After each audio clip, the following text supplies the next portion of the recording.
This podcast will contain spoilers for Lord of the Rings, incidentally, other parts of J.R.R. Tolkien's work, and also A Song of Ice and Fire.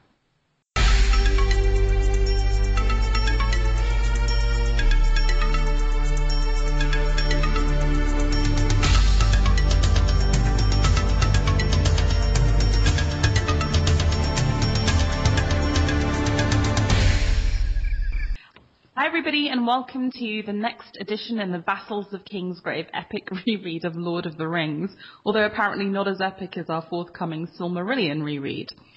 Today we're going to complete the first book of Return of the King, so we're going to do chapters 8, 9 and 10, from the Houses of Healing to the Black Gate opens, and then we're going to start with book 2 of the Return of the King, which is The Ring Destroyed, so from the Tower of Cirith Ungol to the Field of Cormallen. So basically, after having done the epic Minas Tirith battle, we're now going to finally destroy the ring all these weeks later. So joining me today, we have a lot of podcasters that you should be familiar with if you've been listening along at home. I'm going to start with me because I think I'm on the extreme time zone today, so I'm on the west coast of the US. This is Bina007 on the forums. And then over to, I guess, Amanda. Hey, this is Amanda. I'm Middlecylone on the forums. Whiteraven. Whiteraven on the forums, Brett on the podcast. And then over to Europe, we have Shellfish. This is Shellfish, Peter. Peter Shellfish on the forums. It's tough, huh? Yeah. And then over to Nadia. Hi everyone, this is Nadia, and this is why I have the same real name and forum name, so that I don't get confused. ever practical. Hello, I'm Teddard on the forums, also known as Eddie. Perfect. Okay, cool. So today we are going to kick off with chapter 8 from the first book of The Return of the King, which is the Houses of Healing, which I jumped on because I thought it would be full of Faramir, but really it's just full of Aragorn because Faramir's basically in a coma for most of it. So, yeah, that wasn't smart. So guys, jump in because not much happens in here apart from some girly healing shit. I just don't understand why Aragorn just doesn't go. Oh, anyway, we'll get into that. He's all dramatic. He doesn't wave his sword though, he just waves his healing hands. It's all very touchy feeling. Anyway, okay. After the battle, Éowyn and the dead Theoden are carried into the city. Pippin finds Merry, which is so cool, whose arm has turned icy after stabbing the Witch King.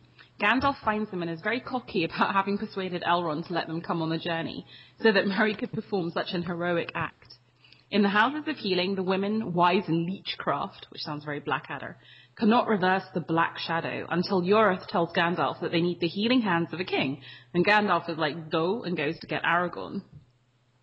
Meanwhile, Aragorn, for reasons which I'm never clear about, has decided not to enter the city as a king, even though he has displayed the sigil of Elendil in the field.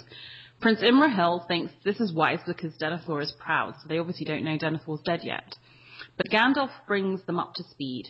Prince Imrahil is made officially interim ruler, although Gandalf is the true war leader, and Éomer takes heart that his sister is alive.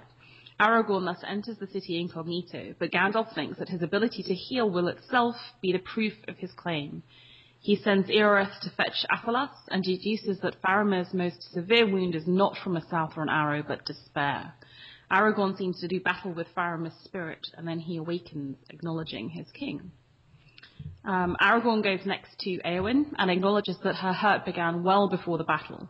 Gandalf says, I love this bit of text, who knows what she spoke to the darkness, alone in the bitter watches of the night, when all her life seemed shrinking, and the walls of the bower closing in about her, a hutch to trammel some wild thing in. Oh, wonderful writing. Aragorn wisely sees that Éowyn doesn't love him, but the idea of nobility and honour and glory. He can heal her body, but not her heartache.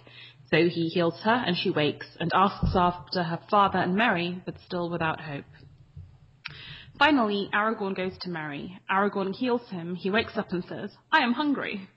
He then says he'll give up smoking in honour of Theoden, but Aragorn urges him to smoke and remember, although he's mockingly angry when Merry asks if he's rescued his pack and his pipe. It is, however, by his bed, thank goodness. Finally, Merry, a little older and wiser, comments that he's pleased to know something of the men who guard the Shire, finally. Aragorn leaves, telling the healers not to apprise Faramir of the full details of Denethor's death. The rumours of the return of the king fill the city, but it is the sigil of Dol Amroth that flies above the tower. Back when Pippin finds Merry, I just wanted to point out a non-whiny hobbit. He asks Merry if he's hurt, and he's like, "No, I'm not hurt, but I can't move my arm." This is Hobbit praise. We're not gonna. Yeah, I mean, he doesn't even complain about it. He's just like, "Oh, I can't move my arm, but I'm fine. Let's just keep going." And then later on, Aragorn does his mean joke to him. Yeah. Aragorn dry humor. Yeah, Aragorn is like Stannis. There's humor, but it never quite works in some way. It's always kind of snide and weird.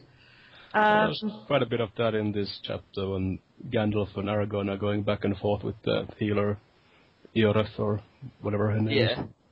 Well, Eoreth is the one who's okay. It's not her. It's that stupid dude who's like a scholar. That's the person they're making fun of. They think Eoreth is okay. She just talks too much. But the other guy who's just like, oh, this is the word for tobacco, blah blah blah, or kingsfoil, blah blah blah blah blah. Yeah, so I'll go to this guy. He'll tell you all its names in all the tongues of men, and then say, "Oh, we haven't got any." It's true. But I actually think that, this is one of the first times you actually see Aragorn up close interacting with normal people, and he's not that charismatic, is he? I mean, he's quite condescending and quite aloof, and I feel like he'd say his little jokes, and then it's just really quiet, and everybody's staring around uncomfortably. And all right, so I gotta go heal the next person. Yeah, not good bedside manner. Yeah, exactly. I guess he isn't much of a people person anyway, because everybody in Bree kind of is afraid of him and thinks of him as this sort of rogue or something. Yeah, but I mean, in the context of Tolkien telling us he rules wisely for 300 years, and you just sort of think, well, maybe wisely, but not maybe in a way that's loved by the people necessarily. But anyway, what do you guys think about this decision? I mean, he's been flying his sigil in battle. And I know that Tolkien wants to have, I guess, this quite prophecy fulfilled, so the hands of healing, it's all very sort of, it always reminds me a bit of the New Testament, where everything has to be Jesus proving that he's doing something that was in the Old Testament. But it's just weird to me that he doesn't just enter the city, or it always was when I was a kid reading it anyway. thought it was just because he wanted to finish off the battle, finish off Sauron, and then enter, because then he'd feel he actually had the right to enter the city as the king. I think he's just over dramatic all the time. Even when they come back to the city, he's like, no, we're gonna wait till sun comes up, and then we're gonna walk with the sun as it comes up to come into the city. Well, obviously, if he enters at midnight, there won't be anyone to see him. Oh no, but it's just, we're coming back at dawn with the sun.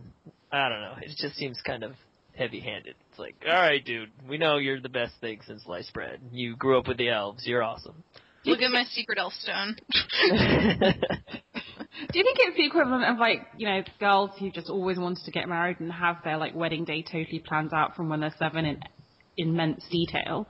That he's been planning, he's in the book version of Aragorn, he's been wanting to be ruler and claim the crown for so long. Do you think 33-year-old Aragorn was sitting in an uncomfortable bed in Bree thinking, man, when I enter the city, it's going to be at dawn with the sun behind me. And Are you saying that Aragorn has a secret, becoming king Pinterest board? Is that what you're implying?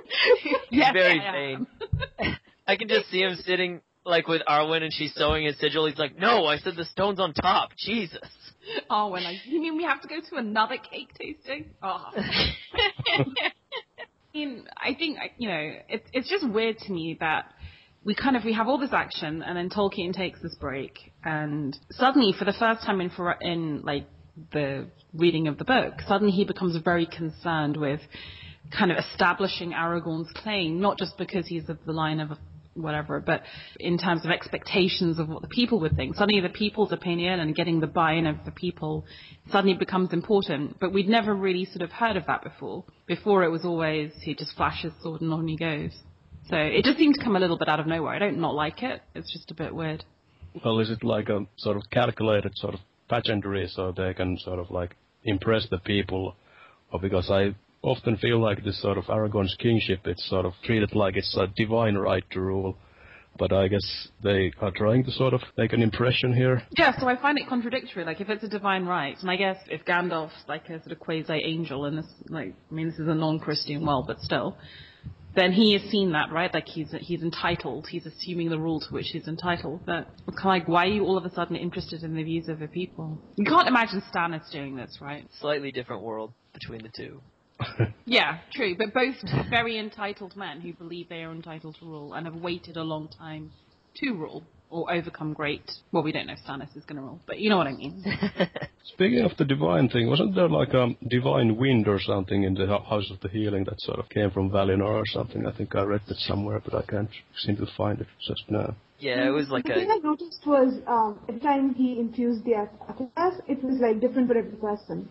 For Faramir, it reminds you of, it sounds like a description for Tilian, and then for Owen, it's like a cold mountain air, and then for Merry, it's like the scent of bees and heather in the sunshine, and it's different for every person. It's like that love potion in Harry Potter. And it's also kind of like the shade of the evening that Danny drinks at the House of the Undying, and the weirwood paste that Bran eats in the cave. I guess that's a pretty common trope, that it's sort of like personal tastes and memories are sort of into these like magical foods. Yeah, tasty MacGuffins. Yeah, like if I had it, it would taste like vanilla Haagen-Dazs. So, any comments on the healing stuff that goes on with Faramir? I mean, that's actually, it was pretty spooky writing. I'd forgotten reading that before. I mean, there's kind of like this mental... It's like he places his hands on Faramir's head, and it's like he's wrestling with some, almost like a demonic spirit that's in Faramir that he has to vanquish. It's really cool. It's like an exorcism? Not quite. But it's like there is like a wrestling of good and bad, isn't there? And doesn't it say that he's sort of like, when he sort of healed Faramir, that he kind of went into like a dark valley or something and walked and found Faramir there or something like that? Yeah, it's a little bit Twin Peaks. It's like Faramir's gone off into the Black Lodge and has to be brought back. And because both him and Éowyn have this despair. So it's like, do they even want to be brought back? And I think Éowyn far more than Faramir, but he has to then sort of wrestle with him and bring him back towards hope. But the sort of the part about Éowyn that you quoted, being just sort of thought it was kind of weird, because I'm used to hearing that from Breomer Wormtongue in the film, that Gandalf just sort of knew all this and Yeah. this sort of all this personal information about Éowyn, and yeah, I knew all this, but that didn't help it in any way. So yeah. Actually, I took it more positively that wow, Gandalf's actually really perceptive. Like, he's not just a war tactician. For him to perceive that is really quite sensitive, surprisingly so, maybe. Yeah, but even back at Edoras, they gave the sort of Gandalf dialogue to Éomer in the film, and Gandalf was talking about like Grima stalking Éowyn there as well, and like, well, I guess that's one of the reasons that Gandalf might loathe Grima, but it just sort of seems kind of weird that he's known this all along but hasn't done anything. Oh, you mean we now think that he knew all this from before he turned up at Edoras with Aragorn, like he'd known it for years before but hadn't prevented it? Well, he's been to Edoras before, so I guess he might have known that. I mean, I guess the lines like, too long have you haunted her steps or something like that comes from there, but I guess he could like be using his wizard powers to look into Éowyn's soul or something like that, or Grima just then, but might have been from before. Okay, well that's interesting, because if he really knew that she was being stalked by this creep and didn't do anything about it, then I guess that is pretty culpable. Yeah. Well, I guess Éomer knew as well. I think he comments in the book as well that something like, yeah, that's right. And Gandalf gives that whole speech, but I guess he couldn't do anything because Grima was like untouchable because he was Theoden's like right-hand man. Perhaps Gandalf, he can kind of read minds. Like, he talks to Frodo back when Frodo comes back in Rivendell. He tells him he could have read his mind if he saw it fit. So maybe he's just, because he was just sitting there with them, maybe he, like, did his little Vulcan mind meld thing and could kind of see into her. Like you said, Peter, maybe he saw it in her. Yeah, my impression was that this is something that Gandalf, having spent time with Éowyn, turning up again with Aragorn and then going through the events they've been through, has achieved that perception recently, and therefore he's not culpable. But maybe I'm being too generous. No, I don't think you're being too generous. I feel like I've have more of a problem with Éomer and his reaction to everything than I do with Gandalf's, because I feel like when you're reading through this chapter, you get all this stuff. It's almost like he's Breomer. He's like, oh man, my sister was having all these feelings. I had no idea. I was just riding horses out there and being angry. Yeah, but I mean, Éomer he's basically like a teenage jock, isn't he? I mean, yeah, I'm telling you, Breomer. Yeah, I think that's what makes him attractive in a way, is that there's no angst or conflict. He's just... No. He is what he is. No, I like Éomer, but in this scene I was just like, really? I'm very influenced by Éomer because of who he was played by in the movie, because he was just awesome. Oh, yeah. He was great. Deeply hot. Okay, moving on. The sword drops in one of the scenes, though, like, it just slits out of his scabbard and drops on the ground. What? Aragorn and Legolas and Gimli first come to Rohan, and Éomer is sort of interrogating them there, and when he rides off, his sword slides out of his scabbard and drops on the ground in that scene. Really? That's You so must have amateur. watched it very closely. No, I just noticed it on my last rewatch. That's so funny. Yeah, I think my focus is probably not on the sword at that point. Yes, sorry, but I tainted it for all of you people. I won't think any less of him. I'll think slightly less of the continuity editor, though. Mm-hmm.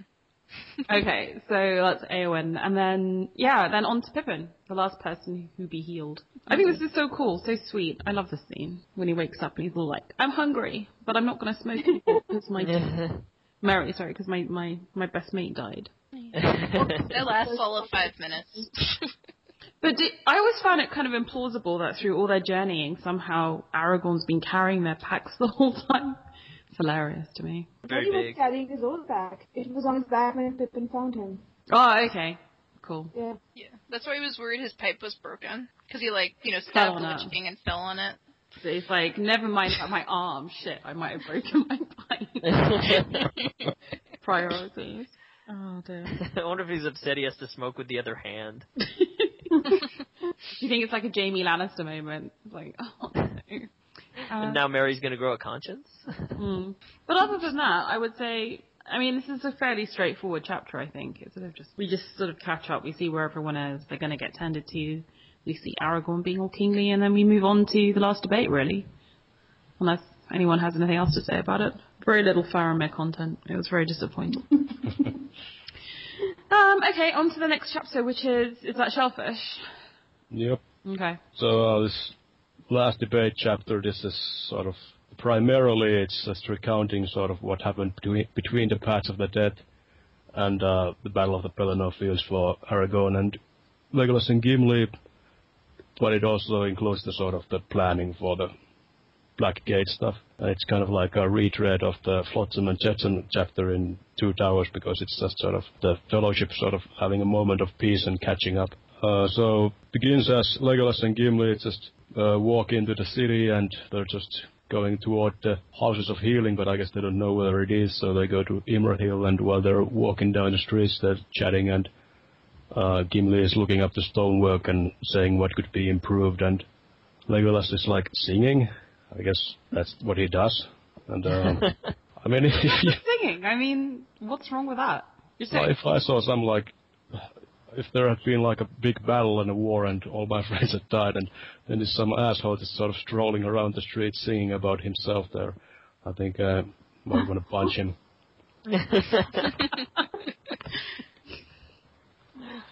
Yeah, and Legolas, ever practical, Gimli is like, yeah, they need new stonework here and new gates and new walls, and Legolas is like, yeah, and new gardens, and I'm going to bring birds here to sing. Yeah.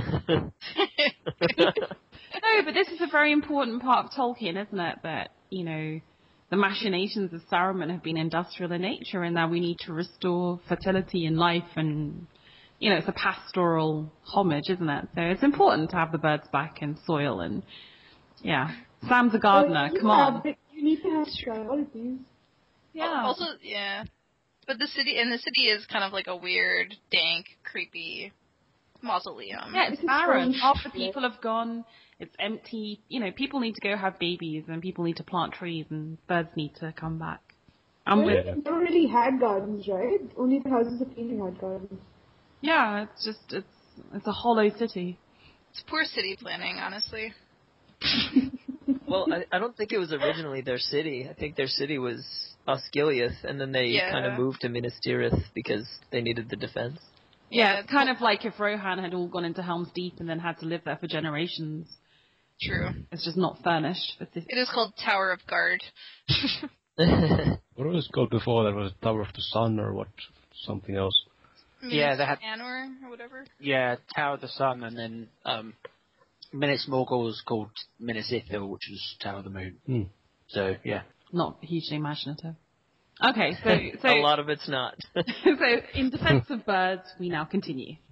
Okay, yeah, so they go up to the citadel and talk to Imrahil and Eomer, and while the lords, they set off to meet Aragorn at the tent outside the city. They are led to the House of Healing, where they meet the hobbits and chat about this and that, and then Legolas starts recounting the tale of the sort of journey from the Paths of the Dead, and Gimli sort of has this really, like, touching moment where he is like, so I have shamed myself, like I thought I was stronger and doughtier than any man, but I was afraid to enter these paths and stuff like that, and then Legolas is like, yeah, well, I didn't bother me at all. I thought the spirits of the dead were like feeble and weak or something like that, and yeah. I mean, why are they friends with this guy? Can you recall like one moment when Legolas has done something nice to anyone? Well, he can obviously bring down elephants the size of houses on his own. He shot down a Nazgul too. Yeah. He's I don't know if handy in that's a nice. fight. I mean, he saved people's lives. I mean, it's not the same as bringing you flowers on your birthday, but it's still nice to have. Well, but I mean, he's so cold, and I mean, he's never really part of the fellowship. I mean, I guess he's friends with Gimli, but he's never part of that sort of that sort of warm, camaraderie between the, like, Gimli and the hobbits and Aragorn, even talking to Merry at the House of Healing. It's true, actually. It's one thing they do really well in the movies, is they really make that camaraderie, that you feel genuine warmth between all these people, or at least I do when I watch the movies. I don't totally agree that Legolas is cold all the time. I mean, there's the whole thing with Legolas and Gimli are talking about those caves, and Legolas is like, I think stones are ugly and weird, and Gimli's like, no, but they can be beautiful. Let me show these caves underneath the Hornburg or whatever. They're like by Helm's Deep or something, and he's like, all right. After this war, I will let you show me the beauty of these caves and see if I can be open to it. I don't know. Also, they kill things together. That's kind of like weird man bonding.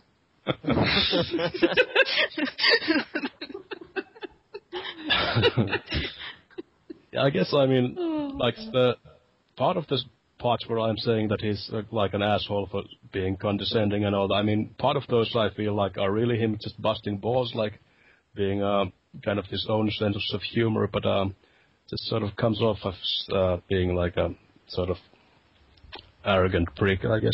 But I guess that's just their nature. Maybe it's Tolkien. Maybe Tolkien just doesn't write humor well. Yeah. And, you know, one thing you can say for George R. R. Martin is he writes funny very well. Because if you think about it, when is there a truly funny scene that Tolkien has written? I mean, there's a lot of funny stuff in the movies with Merry and Pippin, which is a lot to the actors and line delivery. There was one funny scene where Merry and Pippin decided to sit down in the middle of a battle and eat. Yeah, but it's kind of dry humor. I think it's because of his writing style and how he tries to make it so epic that you just can't imagine people just sitting around and joking. I mean, he's very British. No offense to the British people on the call. He's just like... What, you're saying we're not funny, mate? No. You know what I mean? No, but he's like a university professor, like, philologist guy. He's not like, da-da-da-da-da. Like, I can't imagine Tolkien being like, let me sing this song for you, do-do-do. But maybe he did. I think we just surpassed Shellfish's musical talents. Well, I've got some song ideas for my chapter summary, but I'll let you know then. Yeah, but I love how we're now actually like competing on who can do the most foolish musical outro. It's brilliant. Yeah, okay, but I guess moving on. Well, did you have something? No, I'm just laughing. Alright. Yeah. So, Legolas tells us about how they sort of rode from the Stone of Eric, and the dead followed them, and they just rode past all these Gondorian villages, and came to one place that was besieged by Haradrim and the Corsairs of Umbar, and they sort of unleashed the dead army, or Aragorn unleashed them, and they just sort of scared the shit out of everybody without ever killing a single, enemy, and the enemy just sort of went mad with terror and leapt into the river and drowned, and some of them ran away. Which is far cooler than how they do it in the movies. Far Yeah. cooler. And they sort of liberated a bunch of ships and captured them, and when I was first reading this, I was really excited because I thought that I was like, hey, Aragorn does the exact same thing that Victarion does in Dance of Dragons. I mean, it's not that bad what Victarion does. He's a cool guy, but yeah, Aragorn does actually let the oarsmen go, so he frees them. So I guess that is better. So yeah, can't make that point. But yeah, anyway. So, they capture the boats and free a lot of the slaves. I guess most of them are Gondorians, and gather up an army and go back along the river. And I guess there's some. Well, no, I guess it's just that they sail up the river and show up at the field of Pelennor, and the battle goes down. And then they just sort of ruminate, the hobbits and Legolas and Gimli, thinking about, wouldn't it be nice if the war was over already? Yeah, it would. But it's not. And then we move on back to the actual last debate, which is about, 5 pages of this chapter. Yeah, it's definitely trade descriptions, isn't it? This chapter is not about what this chapter says it's about. Yeah, no. And Gandalf is sort of just telling the people that Denethor wasn't wrong, that their situation is kind of hopeless, and sort of explains the game plan about how they're trying to make Sauron think that Aragorn has the ring and sort of draw his eye away from the ring bearer, and all the time saying that this was probably a fool's hope and it might have been all for naught. And then they just sort of count all their dudes and who they're gonna bring with them, and talk about would it be better to sort of dwindle out or go out in a blaze of glory, I guess. It's Gandalf once again proving that he's a master motivational speaker.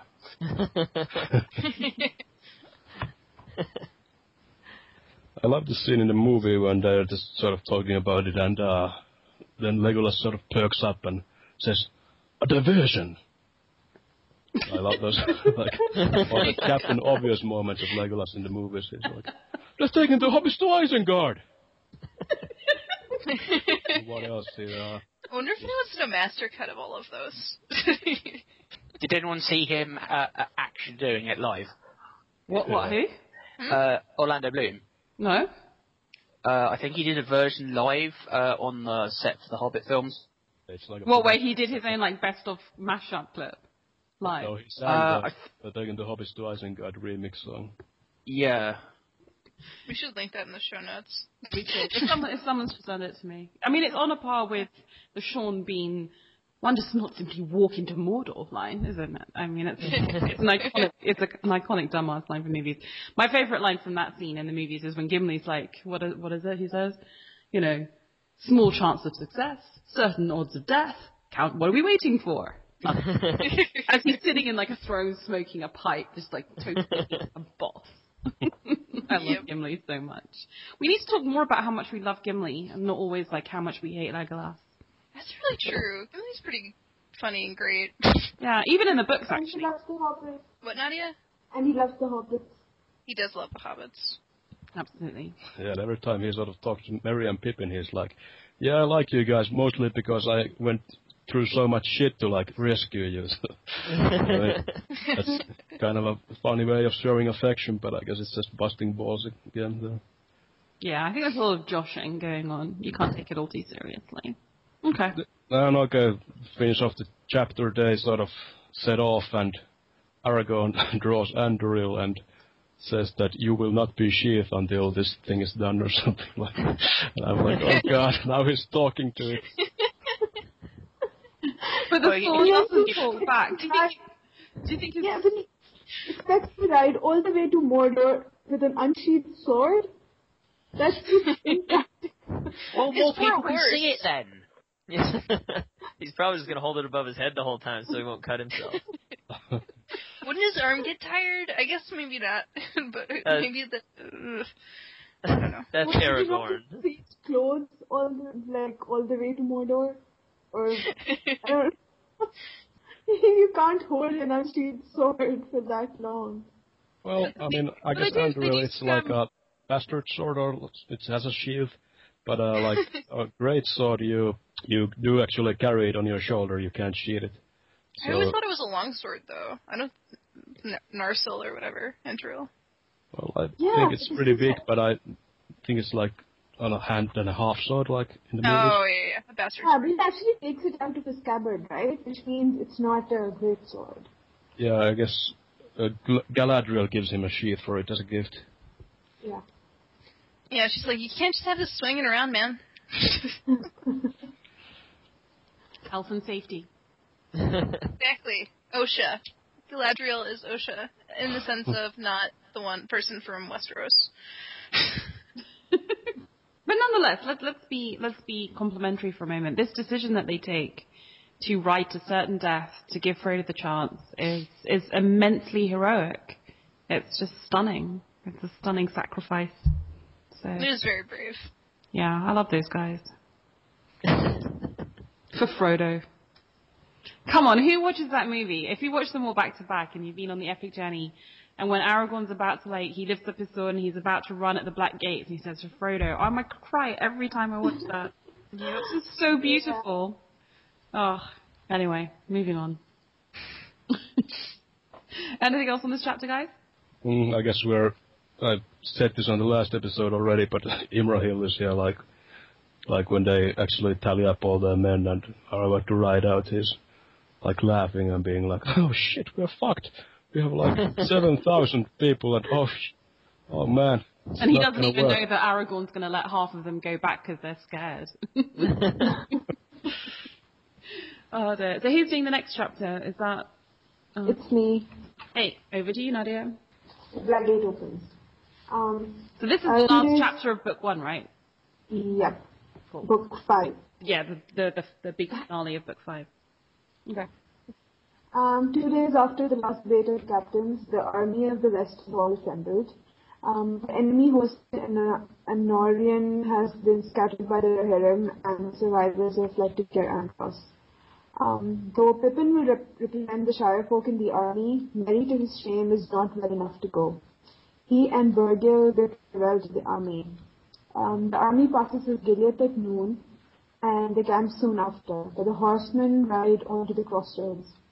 All the roads are now empty of the enemy's forces, and Aragorn's heralds declare, the lords of Gondor have returned, and all this land that is theirs they take back.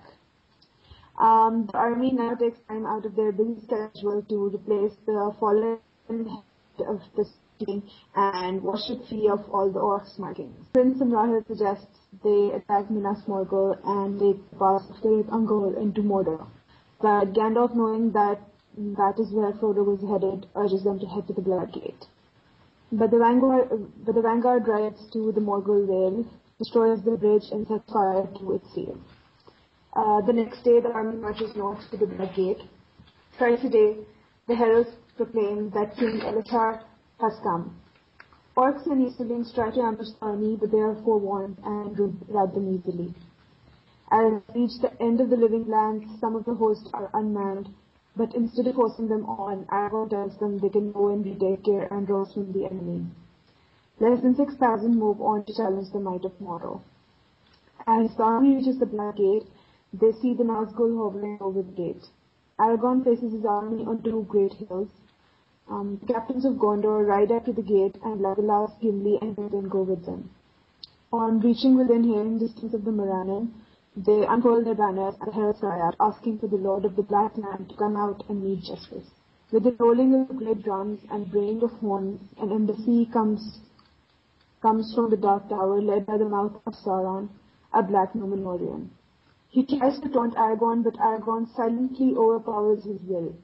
The mouth of Sauron then presents some tokens from Sauron. Sam's short sword, a grey cloak with an elven brooch, and Frodo's mithril coat. Pippin cries out with grief, but Gandalf silences him. The mouth of Sauron declares that Frodo will be severely tortured until Sauron's terms are met. The terms are that all lands east of the Anduin shall be Sauron's, and the lands west of the Anduin to the depth of Rohan would be tributary to him. Gandalf refuses these terms and seizes the tokens from Sauron ambassador.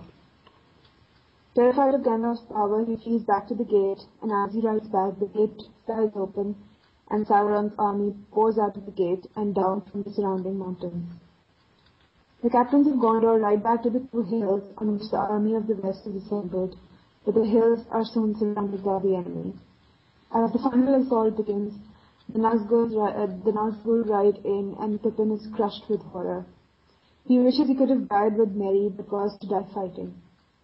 A great company of hill trolls attacks them, and one strikes Beregond. Pippin manages to stab the troll and kill him, but the troll falls over Pippin, crushing him. As Pippin blacks out, he hears men crying. The eagles are coming. The eagles are coming. I'd like to point out that he ends up calling his sword Troll's Bane. Really? Yeah. They mentioned it in the Shire later on. Be cool. Okay, that's a cool name for a sword. Does anybody else not like the fact that Aragorn kills the mouth of Sauron in the movie? I don't like it in the movie. It's like, hey, we're at Parlay, we're gonna act like the bad guys. Why wouldn't you kill the mouth of Sauron? He's talking shit. Well, it's so much cooler in the book. He's an ambassador, right? You don't kill ambassadors. I mean, it's so much cooler in the book when he just sort of like stares him down and he's like, oh shit, I've been attacked. Yeah. Oh, me, bro. Right stuff. Yeah, but that stuff doesn't, like sort of mind-melding battles don't really work as well on screen. You need to have visual imagery. I never minded it. I totally forgot that it happened, but yeah. And I also love the visual effects in the movie of the mouth of Sauron. It just looks awesome. Yeah, it's creepy. Yeah. It's the split lips and it's It's the fact that somehow on CGI they make the mouth bigger and recede, and therefore the teeth bigger. There's something kind of at a very sort of subconscious level that feels very off about the mouth of Sauron. So yeah, love it. They were gonna like do it so it was like so it wasn't horizontal, so it was vertical the mouth first, but they scrapped that idea at some point. Why? Because it looks like vagina dentata or something. Could be. I think it was a good decision to scrap it. I think he looks equally menacing. Yeah, and less unintentionally funny. Right. Yeah, I love that speech when they sort of show up and just sort of call Sauron out, like, let the Lord of the Black Land come forth, like, that's right, I mean, we got this tiny army here, but we're still talking shit to you. Well, that's Aragorn 101. He did the same thing at the Hornburg. Yep. But I actually love the psychological depth Tolkien brings here when you see a little bit more about the motivation of the mouth of Sauron, and that he thinks of himself as a second in command, and that he's probably going to get, Isengard, and that I love that little insight into the sort of the inner politics of how Sauron keeps his second in command sort of vying against each other. It's really cool. Right. Yeah, it's cool, like, how they're sort of bargaining for, like, like, if you surrender now, you're gonna be slaves, but you're gonna leave, or something like that. Like, never really thought of that in the movie or something like that. Yeah, it's kind of like there's so much in this third movie that a lot of this kind of really good textural stuff gets overlooked, because by this point in the movies, they need to rush through, and it's a shame, actually.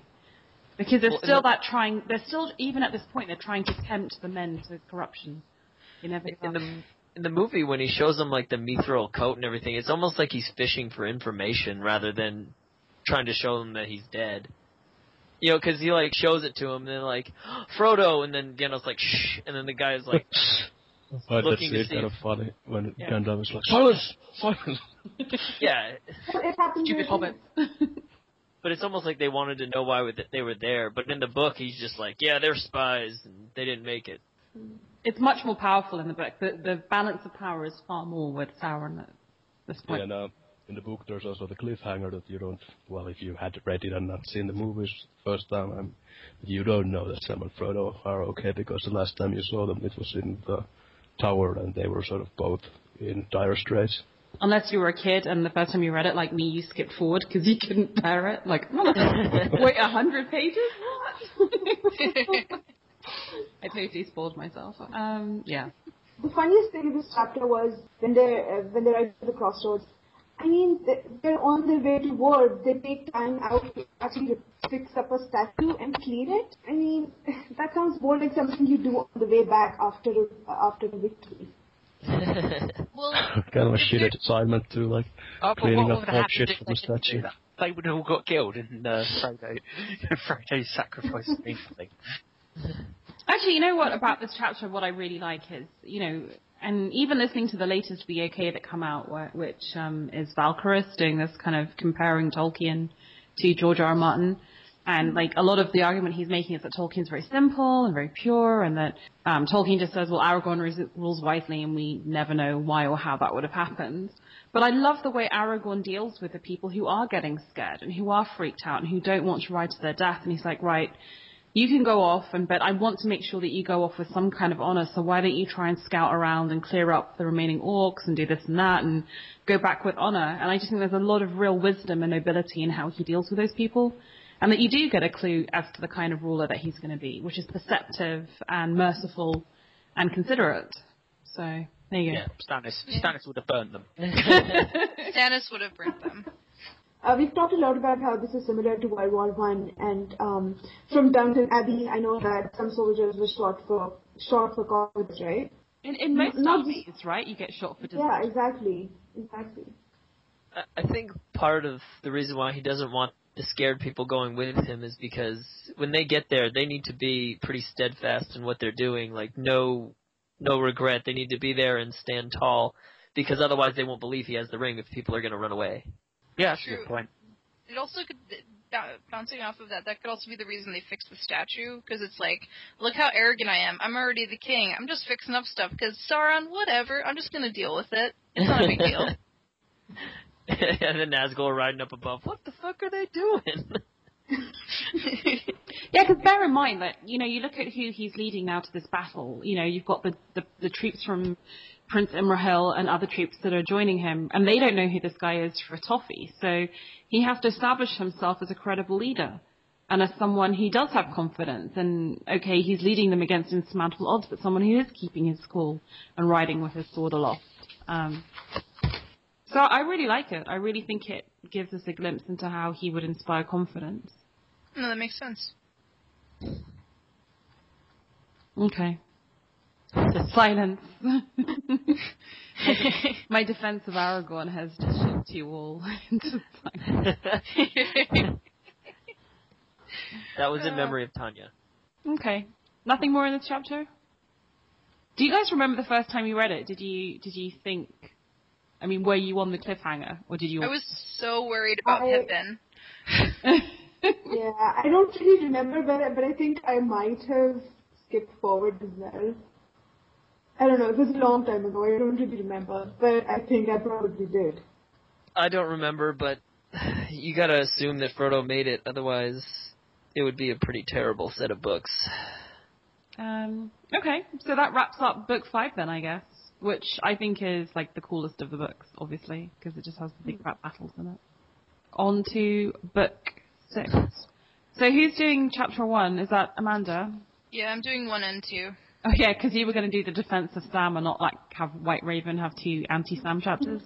Yeah, I mean, like, I don't love Sam, but I don't, He does carry Frodo, who's carrying the ring. Yes. Let's just establish that shit. Frodo, who feels like a small child on his back, okay? He's emaciated. Frodo would never have made it. Frodo would never have made it if Sam didn't basically drag him the whole way there, stick food in his mouth, spoon him. Give him his own food and water. If Sam were not there, we today would be ruled by Sauron. Pretty much. And on that happy note, over to Amanda. All right. Chapter 1, The Tower of Cirith Ungol. Samwise painfully awakens in the dark, having fallen unconscious after he threw himself against the gate of the orc's stronghold. All I can think of here is Dunk the Tall, thick of the castle wall. He faintly hears the sound of orcs, and he realizes he must rescue Frodo somehow or die in the attempt, and he wanders cautiously outside via Shelob's tunnel, and realizes he must step into Mordor without any chance of returning. And because he knows that, he puts on the ring. He panics at the first sound of the orc devilry and realizes there's fighting within the tower and yells out loud, "I'm coming, Mr. Frodo!" Begins climbing forward and removes the ring again. Sam looks at Orodruin and Ethelduath, and they look creepy and dark, each in a different way, because Tolkien is not redundant in his descriptions. He realizes that the Tower of Cirith Ungol is built by the men of Westerness in order to keep the evil of Mordor in. The ring begins to gnaw at Sam's reason with visions of Sam the Strong, greatest of heroes, with a flaming sword who would crush Barad-dûr and make a flowery garden. But he realizes that it would be impractical to be greatest of gardeners since he doesn't want to make slaves garden for him. He only needs a small garden anyway. Isn't it so cool that even in his darkest, most corrupt moment, he just still wants to make a garden? Yep. I mean, he does name, like, all his kids after flowers, doesn't he? It's like even Black Spider-Man Sam is still basically gorgeous and lovely. Yeah. He's just sweet. Anyway, so he's unable to wear the ring because of the enemy being able to see him. He walks towards the tower along a path dotted with orc corpses shot with orc arrows. He attempts to enter past the two Watchers, which I had forgotten about and are very creepy. And when he's repelled by their force field, he uses the phial of Verendil, that he got from Galadriel, to clear the darkness, jumps forward, and sets off the alarm. He then carries Sting towards the tower full of dead orcs. He frightens one hapless orc and continues to wander up. He overhears Shagrat, who he doesn't know that his name's Shagrat, but it's Shagrat the orc, yelling at Snagga, another orc, about Shagrat and Gorbag getting into a fight over Frodo's mithril mail.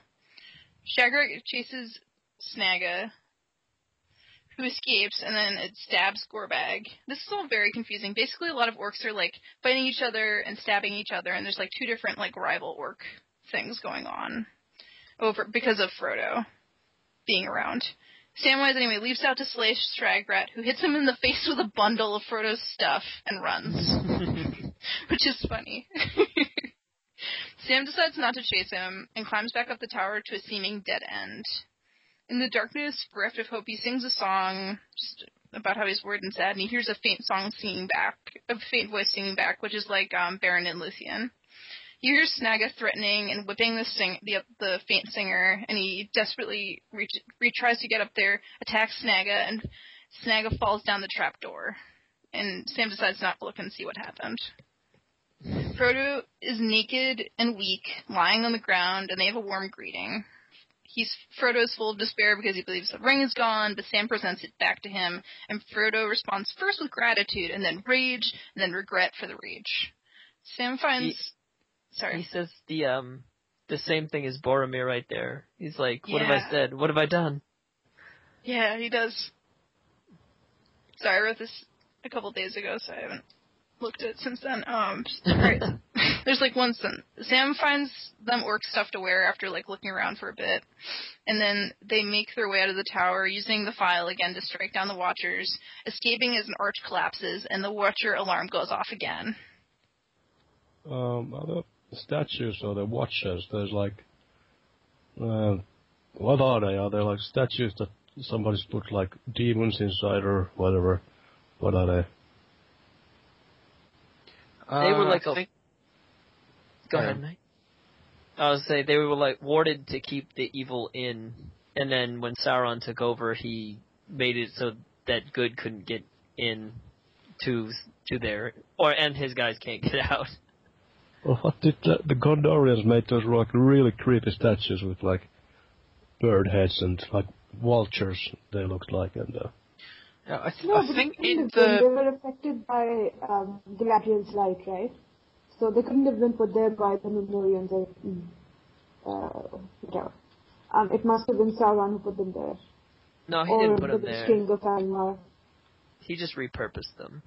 Yeah, but I mean, that's not like Gondorian imagery, the vulture thing. I mean, they sure seem like they're like evil stuff. I mean, but Is I guess the doll Amaranth has the bird, but that's the swan, and it's kind of a different thing. But I think there was like some passage there that it was like there's some sort of malign spirit in them or something like that. That makes you want to look it up.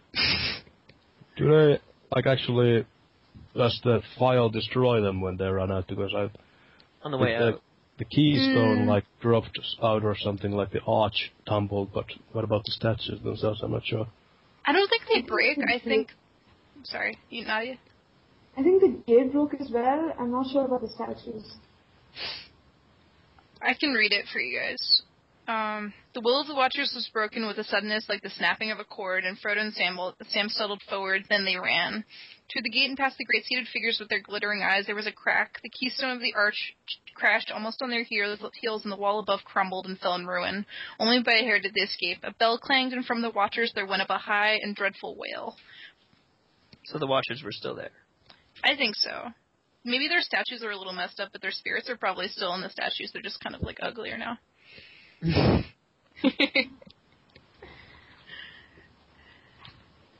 So, I guess this chapter has Sam sort of, like, using the ring to frighten the orcs and kind of, like, become, like, this huge, menacing presence to them, and, they, like, even Shagrat, who's, like, an Uruk, I think, and, even he runs from Sam. And I guess I was thinking, like, this sort of power doesn't manifest itself anywhere else, does it? Like when they're marching with the orc troop on the road, that doesn't come up there. But I guess Frodo is too weak to use it then, or? I just think that's the stupidest part of the books. When they're marching with the orcs, and the orcs are like, oh, they're just other orcs. Yeah, I mean, Sam isn't even wearing, like, orc armor or anything. He's just wearing the cloak. He has a helmet. He's just wearing the cloak. He's wearing an orc cloak, that's it. And oh, yeah, because they're really... Frodo isn't too heavy. Yeah, well, we're going to get to that, but, you know. He's still got all his pants there, hasn't he? He's still got his cooking equipment. He only ditches that later on. Yeah. Yeah, but orcs got to cook too, I suppose. Yeah, orcs have cookouts. They just put different things in the pot. Yeah, it's really gross. Horse meat. Just thinking Samwise Gamgee, Master of Disguise. He's a faceless man. Or a Merling. I just learned about those.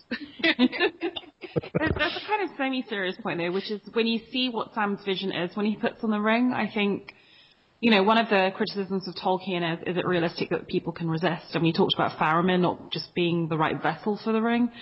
But when you see the visions he has, yeah, they're corrupt and selfish, but they're basically quite harmless. And you do get the idea that for some people to put on the ring just isn't going to achieve what the ring wants. And therefore, it's not going to make an effort to appeal to someone like a Faramir or a Sam.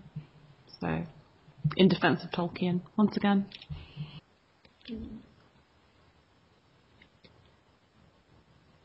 Yeah, well, this chapter is sort of like just Sam wandering through a tower, like lots of descriptions of like walls and parapets and cliffs and hills and stuff like that, so I guess not much to it. Yeah. I don't know, I love the fact that Sam knocked himself unconscious running into a door. That's kind of hardcore. That sounds exactly like the kind of thing Sam would do. It's pretty hardcore. It's like, I am so determined I am unconscious. Yeah.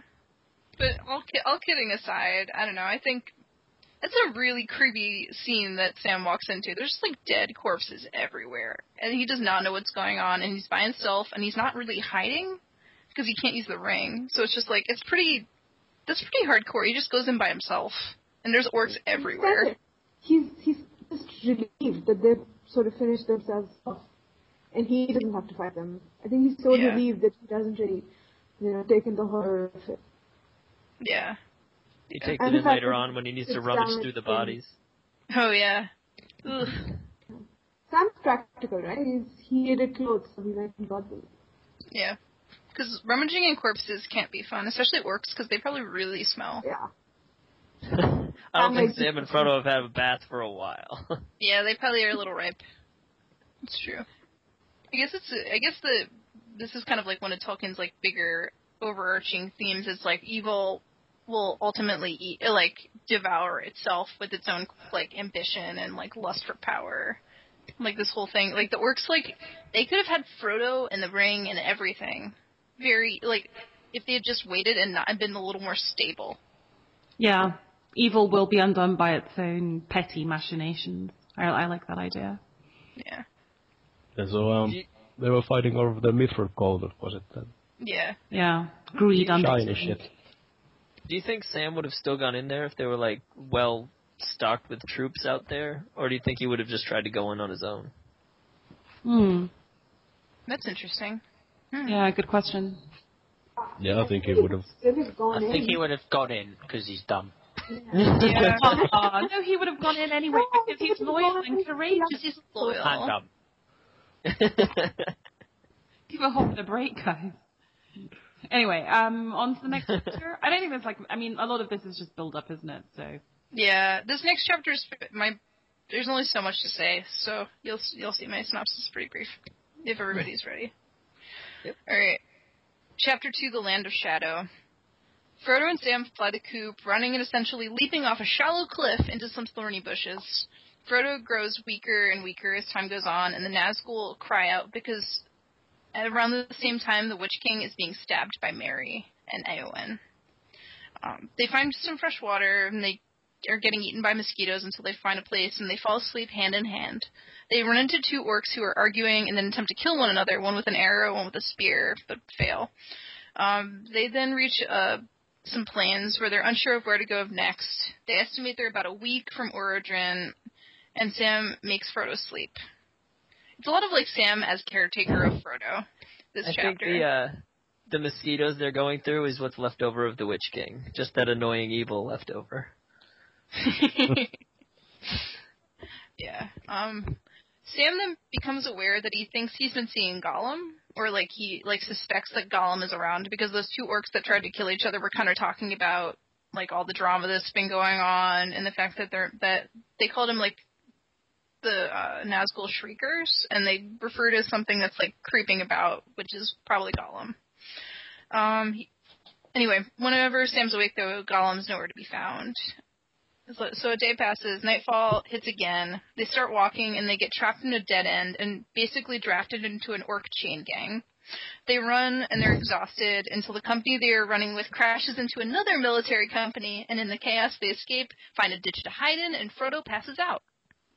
Boo. That's the chapter.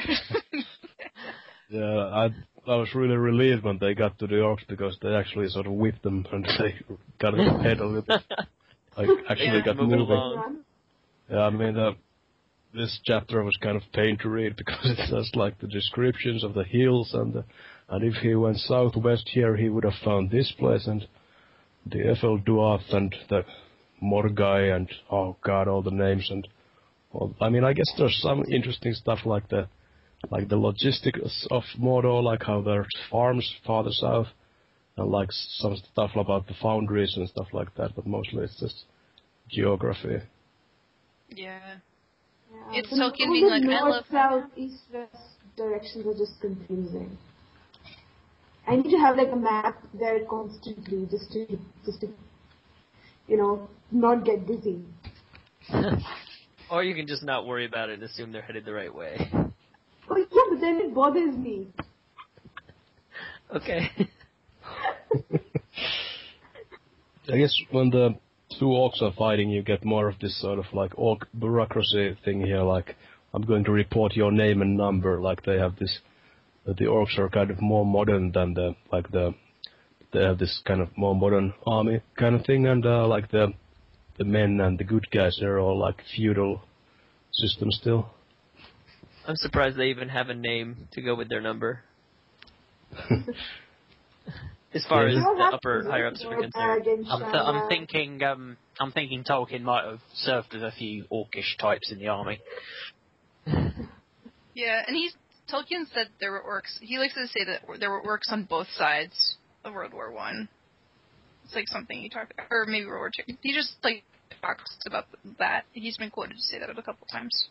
Yeah, and I he think didn't want to... definitely there's something to be said for the the fact that the average kind of infantry soldier on both sides of World War I had far more in common than did with the higher-ups, and they were all caught in that sort of mindless bureaucracy and senseless death, that it was definitely common to both sides. Yeah, and like World War I, they like had like a little Christmas, didn't they? Like both sides had a Christmas at one point, and they both like got together. The First World War. Oh, the famous football match in the trenches, the first Christmas. Yeah. And then they went right back to fighting the next day. Yeah, but that was, that was the first kind of few months of the war when everyone thought it would be over that year. Like, no one realized it would be this 4-year mass. Yeah. Yeah, I can kind of feel sympathy for this tracker orc here when he's just sort of like being forced to track these guys, and he's like, fuck this, I don't want to do this, I want to go home. And the other guy's like, and he's like, he says, I heard that the Witch King is dead, and I hope it's true, and like then he just runs away and shoots the other guy. Yeah. That orc. He might be the most likable orc in all of Tolkien. That tracker guy. Weren't there a couple of orcs in the last Wait, what a book? fanfic. I just wanted to settle down somewhere. Sorry, Nadia, can you repeat that? I was just saying, weren't there a couple of orcs in the last book that just wanted to settle down somewhere far away and not fight? Yeah, that was Shagrat and Gorback, and they ended up killing each other. Kill each other, yeah. Oh, yeah. Like, man, I set myself up with this shiny shirt. Have my own kingdom. What the fuck? What are you even going to do with the shirt? I mean, I want that's shiny. Not like they can, like, get any money for it or anything. It's like they're ravens. They're like, woo! Yeah, magpies. Magpies, that's what I'm looking for. Anyway, I guess we've said all we need to say about this chapter. Shall we move on to the next one? Sure. Oh, is that me? Yeah. Mount Doom. Alright, so Sam and Frodo wake up, eat some water, lembas, and just get away after the orcs go off in confusion. I have written here, orcs mistaking hobbits for orcs is stupid. So, I know I already said it. Sam tries to decide which direction to go and realizes for the first time that the journey is pretty hopeless. He accepts this thought very bravely. Being the stout-hearted hero of a hobbit he is, his rock-hard will turned him into a creature of stone and steel that neither despair nor weariness nor endless barren miles could subdue. The light grew when he saw in the plains of Gorgoth were full of little, like, hobbit hiding holes so they could stay unseen for their journey. So even though this terrain was evil to look upon, Samwise the Brave saw how it could be used to their benefit. Sam and Frodo... Who are you and what have you done with the Whiteraven? Huh? Doppelganger. Samwise the Brave. Sam and Frodo start creeping toward Orodruin using the terrain for cover. They went a few miles like this when Sam the Relentless realized Frodo could not continue in this manner. Noting that the roads were all deserted, Samwise the Wise decided to change to the road. Luck was with them, for they met no living thing upon the road the rest of the day. At this point, Aragorn and company had just passed and burned the fields of Imled Morgul, so all the troops for Sauron were headed toward the gate, thus clearing the area around them. So the ruse is working. The closer they get, the more the Dark Lord's presence weighed on them. The lembas, though not as satisfying like food, it gave them strength and will to continue, and they relied on it alone, it became more potent. One morning they woke and Frodo claimed to be not able to go any further. Samwise the Robust offered to carry the ring for Frodo. Frodo gets angry but quickly gains himself and tells Sam that it's his to bear and no others. Samwise the Clever suggests they could probably drop the other dead weight they're carrying on with them and make the loads lighter. They discard all but the necessities, and Sam the Culinary Master tears up for his cooking gear. Frodo is so mentally stressed he remembers nothing of the outside world. I think it's funny when Sam's like, hey, you remember when we ate those rabbits? He's like, nah, I don't remember shit, Sam. I don't remember what trees look like. They continued on a little ways, and Frodo just plops down after a while and tells Sam he needs water. So Sam, the caring, gives Frodo the last of water. Sam, the persistent, decides he would make it unless he died, because he was having doubts. So he's like, you know what, I'm going to make it no matter what. I don't even care what I have to go through. Even if I have to carry Frodo, I'm going to continue on. So, the last day, Frodo could not rise. Sam the Strong orders Frodo to his back to be carried. He does not complain. In fact, it is as if he is carrying a small hobbit child. Do we think that Frodo's like the fact that he's able to carry Frodo, is that because he's so emaciated and light because they're not eating, or is it because I know they say it could be an outer power helping him, but the fact that he doesn't feel the heaviness of the ring, do you think that's because of the whole teamwork thing, and that's not really the way the ring works? I feel like the heaviness of the ring is not an actual heaviness, right? It's just sort of a heaviness of spirit. And that's only for the ring bearer. It only has an effect on the ring bearer, right? So it wouldn't be passed on to somebody who was carrying it for. Right, that's kind of what I'm saying. Because even though it's like brushing on Sam's back as he carries him, he doesn't feel the weight of it. Yeah, it's kind of like an exploit. You just should have carried him all the way. Like, what if he had a pony? Like, would he have been fine? I mean, the pony just brushed. I mean, I guess it could be like that friendship is magic here. Like, I guess they're in sort of Sauron's domain there, so I guess like the other powers might have some like difficulty getting in. They'd hit some static, so since the Mount Doom has like some wards around there, I think. Yeah, because even when Sam gets to the end of this chapter, when Sam walks into the Mount Doom cave, the light of Galadriel doesn't even throw any light. Yeah, I guess it could be just sort of like an internal thing for Sam, like it's like a character or something. Maybe. I just didn't know what we thought about it. Whether it's just the fact that the ring doesn't really work that way, because they're using teamwork and he loves him so much, it just kind of negates the power of the ring there. But anyway, he carries him until his legs give out. I kind of feel that Beric will know. Sounds good. Can't wait to read it. Beric, a.k.a. Stephen Colbert. Because I'm not buying that. I don't have Skype installed on my PC shit. Yeah, you can just download it. It's free. Moving on. Okay, so Sam collapsed and they stay there and wait for a little bit. And then they crawl to a path that they see, which is actually Sauron's personal path to Orodruin that is always kept clear, because he always keeps Sauron's shit clear. But Sauron doesn't exactly have a physical form, right? Why would he need a clear path? Because he's the world's evilest middle manager. Because someday he might be able to walk, and he wants it clear. Yeah, he just wants the poor orcs to, clear paths on an actual volcano. You got all those orcs, you got to keep them busy. Perhaps he just likes good workmanship. I don't know. Yeah, I mean, just like turning his little flaming eyeball towards the path. That's a nice path. I'm totally glad I made all those, whipped all those orcs to make that. Yeah, but I mean, why is it's suddenly conveniently available for them, and he just looks up and he sees there's a path. I kind of thought that it was kind of like too convenient too, like that there are no gods. I mean, why does he keep this mountain active if it's not like active? There are no like orcs like smithing things there. I mean, I guess it was like Sauron's personal like forge where he made the ring, and I guess other stuff maybe too. But if that's the case, it hasn't been used for like thousands of years. I mean, it's kept totally unguarded. You'd think with it being the one place you can destroy the ring. I know he doesn't even think about them destroying the ring because that's not the way his mind works. But you'd think he'd be like, "That's the one place someone can go and destroy me. I should probably guard that." Some people have pets. Some people who are evil middle managers have giant flaming volcanoes. Like Sauron just likes it. Yeah, but you're missing a crucial point here, which is it's beyond. Sauron doesn't need to guard Mount Doom because it's beyond his comprehension that anyone would be so stupid as to destroy this awesome ring. I mean, that's the whole kind of premise of the book, that he would never imagine in a million years they'd bring it to Mount Doom. He always thinks they're going to take it to Minas Tirith, right? Or somewhere else. He thinks they're going to use it against him. Yeah, so he doesn't need to guard something where he thinks that's the last place that he would put it and also they would put it. Because why would he destroy the ring? Yeah, it's not logical in his mind. All jokes aside. Yeah. All right, so as they got to the path, Frodo has a glimpse of the eye, and he collapses. And Sam takes Frodo's hand and urges him on. Gollum appears and gives Sam a little body check and attacks Frodo.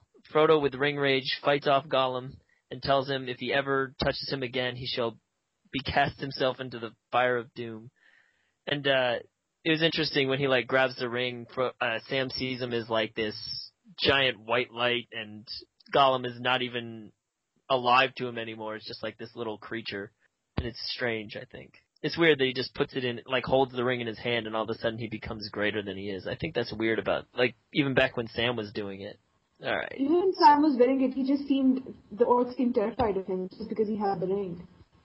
He just had it in his hand, and it, like, changes. Yeah, he didn't even put it on. Yeah, I don't really understand how it works. But and is why it that doesn't. because then it's Mount Doom or something? Because, all those years when Bilbo had the ring, just randomly, I mean... People are baffled by him holding it. They're like, oh, what happened to Bilbo? He looks so tall and mighty and glowing. Well, I think Frodo, when he sort of compelled Gollum to swear the oath to him, he sort of looked like all regal and kingly back then too. But he wasn't like robed in white light or anything like that. I guess it's sort of like... With Mount Doom, the ring is stronger now? It could be, I guess. That would make sense. I mean, back in the Shire, it just made him not age. But as you get closer to the source of the power... Do we get any of this in the appendices or the Silmarillion? Like, is it referred to as doing awesome stuff when it's near its source? The ring isn't really a big deal in the Silmarillion, to be honest. Yeah, the whole story of the Lord of the Rings is sort of like a footnote in Silmarillion, in a sense. Yeah. It's like Frodo along with his servant go in to destroy the ring. That's it. The end. That would have been... I actually think it says with his gardener. Yeah. Okay. Snooty elf perspective. Okay. So Sam tells Frodo to go while he takes care of Gollum. Sam the Merciful decides to spare him and let him go, and heads to find Frodo. Sam came into the very crack of doom and sees Frodo on the edge. Frodo claims the ring for himself and puts it on. And Gollum, who's been following Sam ever since he let him go, like, blitzes past him and knocks him over to attack Frodo. The Dark Lord all of a sudden goes, oh shit, and he turns his eye straight toward the middle and leaves his armies will-less, and the Nazgul retreat to help. Gollum bites off the ring and falls into the fires of doom. Mordor shakes down to its foundation, and all that the Dark Lord created starts to fall apart. Sam and Frodo get out of there before it collapses on them, and they have a little hug, and they praise Gandalf for his wisdom about letting Gollum go. And then they just kind of black out there. I love that Frodo fails. It's like my favorite thing about this book, is that he doesn't do it. Absolutely. Yeah, he gets there and he claims it for himself. Yeah, and then when people sort of charge this book with being simplistic and not being shades of grey like George R. R. Martin, and you just think... And they're like, oh, it's just a simple quest, and there's no doubt that good will triumph over evil. And I always think, well, Frodo failed. He was corrupted. Yeah. And, they triumph, but all sorts of things die. Like, the elves are no more, and Frodo doesn't go back home and have a happy life with a wife and kids. He's forever blighted and injured. And, yeah, I just think it's so much more complicated than people give it credit for being. And this scene totally sums that up for me. Yeah, I hate when people try to act like Tolkien's simple. Do you think when he put the ring, he's like, I claim it for myself. Sam is like, gets there, he's like, you gotta be fucking kidding me. I just carried your ass up the side of this mountain for you to keep it? But that's totally what happens in the movies, isn't it? I mean, Sean Astin doesn't say that, but there's some amazing acting where Sean Astin sort of stumbles into the final kind of plateau inside the mountain and sees that Frodo's put on, and Frodo gives him this evil stare, and Sam, you can just see him thinking, for fuck's sake, 13 months, bitch. I could have kept my pots. The look on his face is so, because it's disgust, it's pity, it's just, there's so much going on. It was a great performance there. There's a lot of great acting at the crack of doom, like Elrond. Destroy it! Isildur! You're just showing... Okay, can people stop competing to be the new fanfare? It's just ridiculous. Yeah, I think there's a lot that's really interesting in this chapter, because, Tolkien could have done something far more simplistic. Yeah. Well, I guess Frodo just walking to the edge and just tossing it in, and they're like, alright, well, I guess we leave now. Probably wouldn't have the same gravity. Yeah, and I guess it shows the power of the ring. I mean, it's constantly, reinforced that hobbits are indomitable and whatever. And at the end, the ring dominates even Frodo's will. Yeah, and would have dominated Aragorn or any one of them in the end.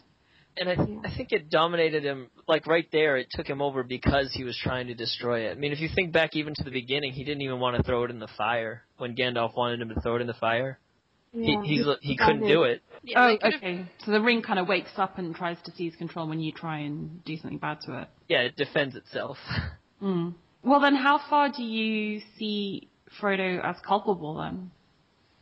I guess not. You mean for failing? Yeah. I don't think anyone would have succeeded to throw it in. It just happened to be Gollum fell in. But do you think Gandalf thought Frodo would succeed? I mean, he must have thought there was a chance he could succeed, otherwise he wouldn't have sent him. Or do you think Gandalf in his Maiari wisdom knew that Gollum had been kept alive through mercy and that somehow something would happen? Like, I think it might have been that Frodo had the best chance of succeeding. If anybody can succeed, it'll be Frodo. Or even Gandalf describes it as a fool's hope that Frodo would succeed. It was like a vain hope, a fool's hope. He has this whole thing about it. I forget where it is earlier, but okay, yeah. But I think it's the most important part about the whole book is like Frodo fails, and it's so powerful. Agreed. Sorry. Yeah, absolutely, and it's what people forget. They think this book has such a happy ending, and maybe it's influenced by the film, by the fact that they don't have the scouring of the Shire. They think it's like, oh yeah, they toss the ring into Mount Doom, then they all go home. And Sam pulls. The end. What do you guys think about the way that they changed the fact that sort of Gollum just prances around and falls in by himself, and in the movie Frodo sort of grapples with him and pushes him in? Does he push him in? No, but in the movie, Frodo, it's not that Frodo's innocent in the movie. In the movie, they're fighting and they both go over the edge. Oh, right. No, don't they? Yeah. And then Frodo's like hanging from like the cliff, and Sam pulls. Yeah, they had to make it more dramatic. Yeah. I think they had to reshoot that actually, because I think they did have it when Frodo pushed him in, but they thought he'd just come off too badly. Oh, really? Okay, so there was a harsher version of it. Okay. But Frodo pushing him in wouldn't have made sense anyway, right? He wants the ring, and if he pushes Gollum in, the ring is destroyed. Why would he push Gollum? Yeah, it sort of has to be an accident wherein he's trying to get the ring. Yeah. Just as Gollum bites his finger off and then sort of topples, has to be an accident. I think it's in like the Rankin Bass cartoon, but Gollum is like dancing because he's so excited that he has it, and that's how he falls in. That's the book as well. I mean, it's in the book. It's pretty much what happens. And I have to say again, like amazing acting from Andy Serkis. The look on Gollum's face when he gets it is so joyous and so childlike and innocent. You really sympathize with him, and then he kind of melts. Oh. And he holds it like above the lava, so it's like the last thing to burn. Yeah. Because he needs to save the precious. It's so, you just love, I mean, he's just bitten Frodo's finger off and everything, but you just love Gollum at that moment. This poor kid.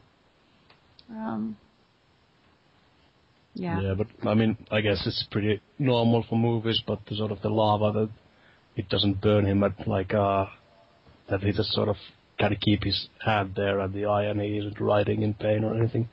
But I guess... You wanted to see, you wanted to see barbecue Chris Gollum. Well, it would be realistic. I'm just looking for authenticity here, not like any satisfaction or anything. So at the point when a mythical creature who's been turned into another type of mythical creature by a magical ring falls into a mythical mountain, you're looking for filmic realism. Well, I mean, it's just such a common thing with sort of like lava, and that, I mean, even in the Hobbit movie, like Thorin uses a wheelbarrow to ride like the molten gold or something like that. Yeah. Isn't it like a shield? I think it's a wheelbarrow. Oh, it might be. Yeah, but it's stupid. Yeah, I think one does have to go with it. Yeah, I guess it's sort of an easy thing to complain about, like that. It would like even the heat coming off it would be like blistering. Yeah, and like inhaling all that certain smoke. I don't know. By this point in the movie, I'm basically just from this point when Sam carries him in, I'm usually in floods of tears until they wake up. Yep.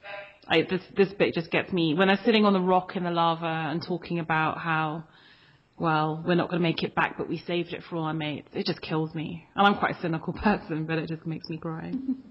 And they shouldn't have survived that at all. I mean, just being surrounded by melting lava, the temperature there is going to be hot enough to kill you. Oh, I thought you were going to say from a sort of literary point of view. Sometimes I do think it would have been more badass if Tolkien had let Sam and Frodo die, like Gollum, and that they had all these three ring bearers had to sacrifice themselves to save the world. That's what George R. R. Martin would have done. George R. R. Martin, Aragorn would have taken the ring.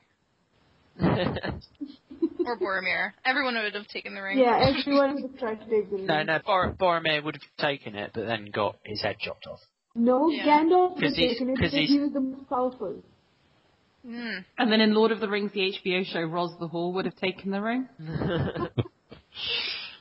Anything else in this chapter? Okay. Alright. The Field of Cormallen. Okay, so here we are. After many, many months of wandering around Middle-earth, Frodo's managed to be stabbed, beaten and bitten by many, many new and increasingly exotic things. Yeah. Oh, and the ring's been destroyed, which was sort of the reason he went. So this is the chapter where everything gets wrapped up and they all live happily ever... Oh. Damn it, still a fifth of the book left. Anyway. Okay, what actually happens is the men of the West, plus one token elf, dwarf, hobbit and wizard, are beset by the hosts of Mordor. Then, Deus Ex Machina... the Eagles arrive. And the Nazgul go crazy just as the ring is destroyed, and as the Sauron mothership goes poof, crashes and burns. All the orcs which were driven on by his will come to their senses and perform the Sir Robin manoeuvre and bravely run away. Or you could even say they fly to the hills even though they don't have wings. Anyway. So then Gwaihir, the Lord of the Eagles, comes down for a quick flirt with Gandalf before whisking him off towards the mountain, where he and Sam and the rather fatalistic Frodo have made it to the mountainside and attempt to descend a little bit, but their strength fails them, so they decide to talk about stories for a little bit before passing out.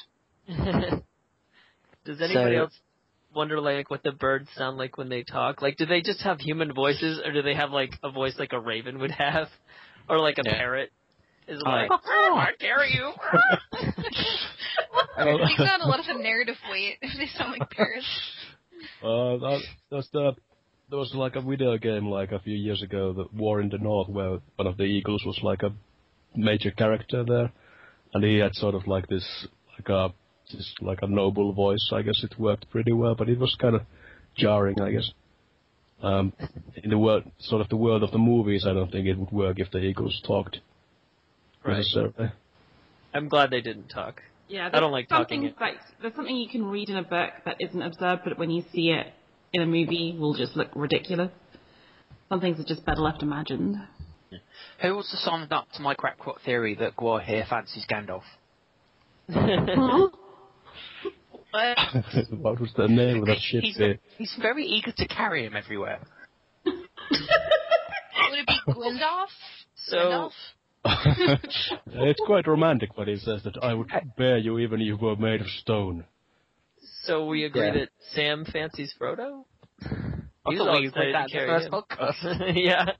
No, come on, guys. Oh. Well, if I was listening to one of the Tolkien Professor Unfinished Tales things on iTunes U, and there was like a little note at the end of the Unfinished Tales, which is basically Tolkien making up his own crackpot theory, which was that Gandalf was actually the Lord of the Valar Manwë, but then proceeds in the same note to disprove it. That's so retarded. Like, I'm going to make a crackpot theory about my own novel. And then disprove it right away. Yeah. That's so geeky. That's just brilliant. I mean, that's just hilarious. I'm going to ship my own novel. Ugh. That's awesome. So he was just sitting there, he's like, hey, maybe Gandalf was Manwë. Oh, no, wait, that wouldn't work. Never mind. Pretend I didn't say that. Yeah, but he wrote it all down. I mean, there's a precedent. I mean, like, George clearly sometimes it feels like he ships certain characters as well, like within his own books, but he doesn't actually want them to have a romance. Who do you think he ships in his own books? Jamie and Brienne. Yeah, true. Ned and Robert. Yes. That is gay. Flash fiction going on there. Okay, so Sam wakes up in a strange bed to find an old man creeping over him. Oh, sorry, he finds out Gandalf's still alive, which he seems to take quite well. And he's told everything's hunky-dory, and they're going to meet with a new king, which, just like Pippin, Sam has no clue that it's Aragorn. So the hobbits get dressed and are taken to a clearing where they see Although, in fairness to Sam, unlike Pippin, Pippin had seen this dude with a palantir, and he'd heard people describe who Aragorn was. Sam did leave. He bugged out. I think it was laid out in the... Sorry. Sam was in the Council of Elrond, right? I kind of feel like the Council of Elrond sounds to Sam like you know those kids in the Peanuts cartoons when the teacher's talking and they're like wah, wah, wah, wah. And then he hears Frodo and he tunes in and then it's away from Frodo so he tunes out. I think he only hears stuff that's to do with Frodo. But Aragorn pretty much declared that he was the king, right? And Sam was there. Sam isn't stupid, right? Okay. Well, he's not super intelligent. Yeah, he's not super intelligent, but he's not exactly stupid either. But with the way Tolkien writes, a lot of stuff is it's said but not said straight. It's not like Aragorn came out and said, "Oh, I'm the king of Gondor." He never says something like that. He's like, "Well, I'm in the line of so and so and so and so," and then Sam's like, "I don't know who any of those people are. I don't care." Yeah, and I feel like Boromir kind of it's a million years ago now, but I feel like Boromir kind of doesn't discredit, but is like, hey, we'll see that when it happens later, when you come to Gondor, blah, blah, blah. You know, he's not like, yeah, you're my king. It's like, mayhaps when you come with some, proofs and shit. Yeah. People, we also gotta remember that Sam was inhaling a lot of those fumes from the mountain, and he actually thought that he was still in Ithilien, and nothing of that happened, so... Never mind smoking all the pipe weed. Yeah. Alright, so, the hobbits get dressed and are taken to a clearing where they see a bunch of knights and the thrones of Éomer, Imrahil, and Aragorn. The hobbits are praised with great praise. They really thought of a better line than that. Sam ends up weeping because he's so happy. Okay, I've got some alternative songs that they could have sung at that party. Go on then. There was Breaking Rings and the Hot Stuff. You fought Gondor and Gondor won. And Sauron has only got one eyeball, the other isn't fire at all. something. Sam and Frodo continue to be praised with great praise until they're pretty bloody tired of it, and they're introduced to the rest of their friends, Pippi and Merry, then Gimli and Legolas, and the companions shoot the shit for a while about the rest of the war. And just when the elves start singing, they all decide to go to bed. The end. I'm pretty disappointed that there was no descriptions of the food. Tolkien's not big on food descriptions, though, is he? No, He's great. He was describing all the rations they had when they were in Mordor, but when they finally get back to civilization and get some proper food, it's yeah, they had some wine and maybe some food too. And then the songs. Here come the songs.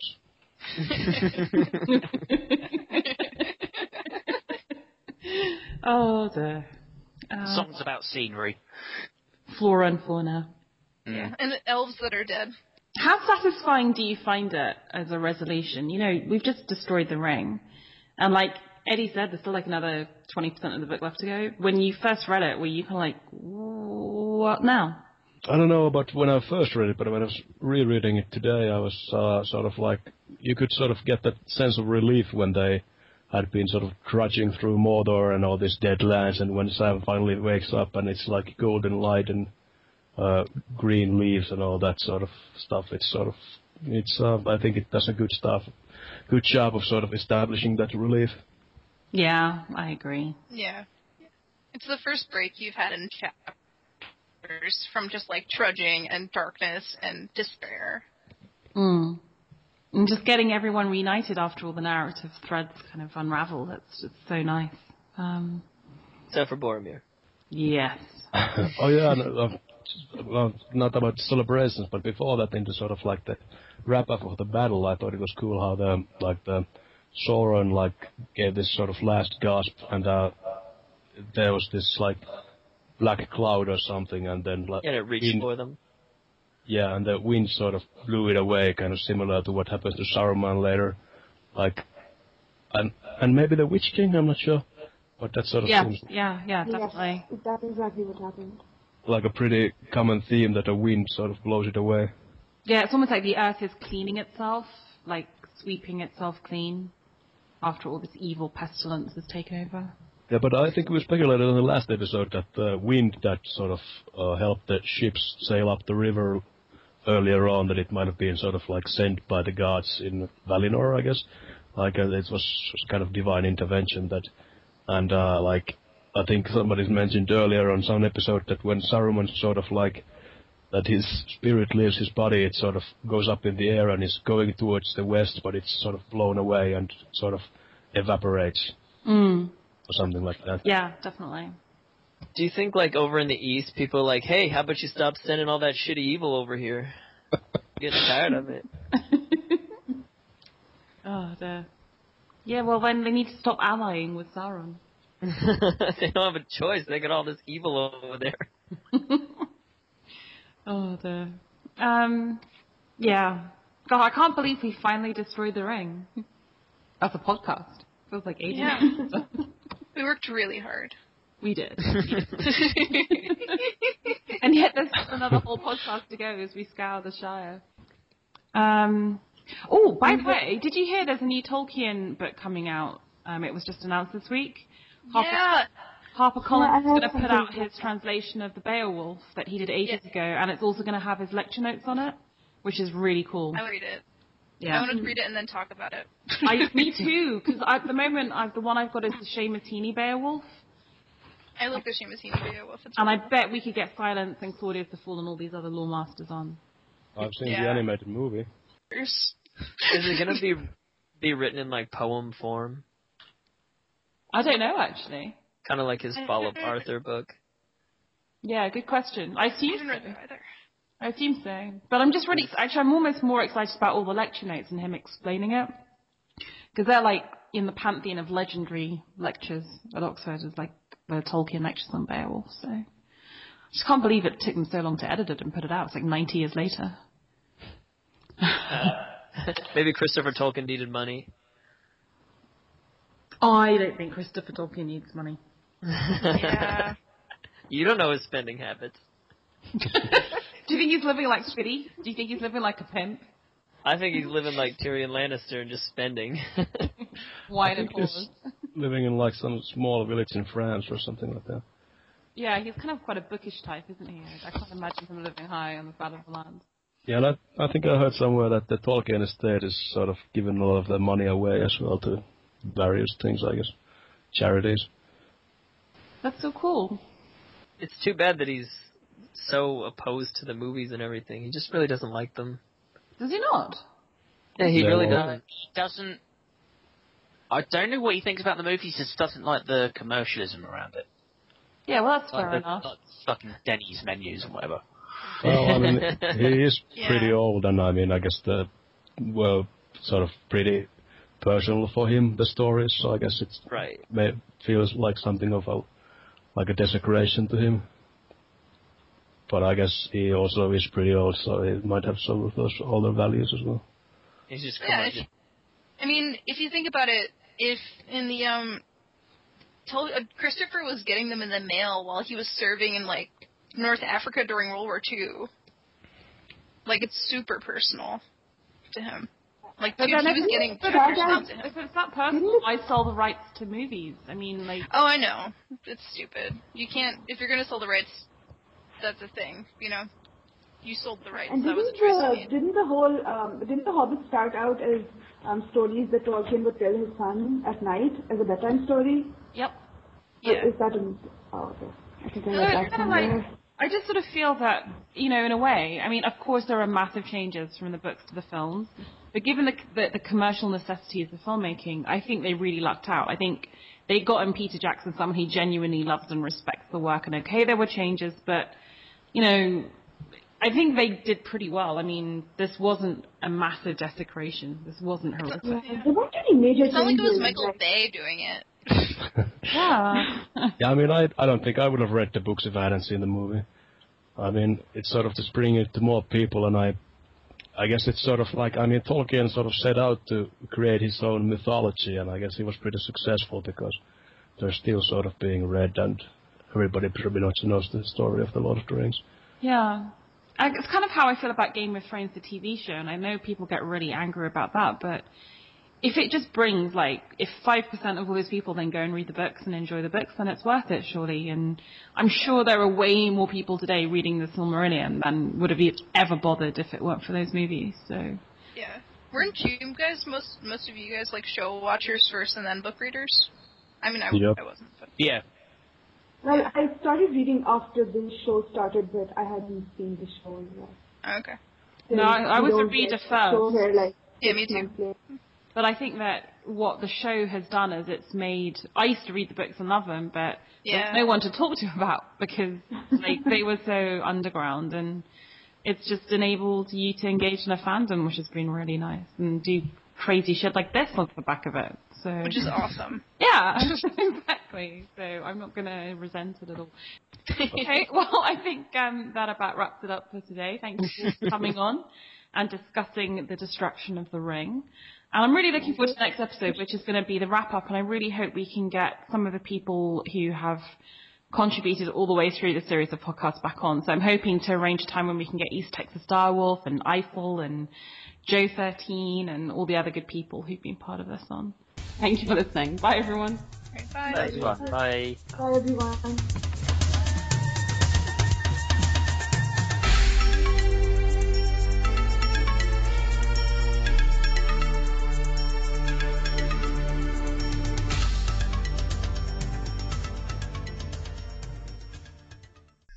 Let me sing this song for you. Do do do.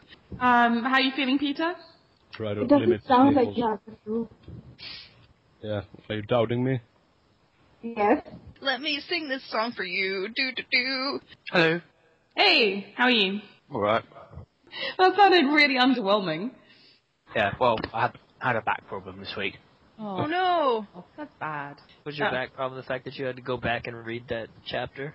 Is that genuinely like the worst joke on the Lord of the Rings reread? Let me sing this song for you. Do do do. Four sword handling by the King of Lark. Stop Peter, saying why do you have to shit on Éomer? Like, why do you have to bring that up again? I mean, I like him, but I just wanted to present evidence for the fact that he actually drops his sword, which is kind of a faux pas.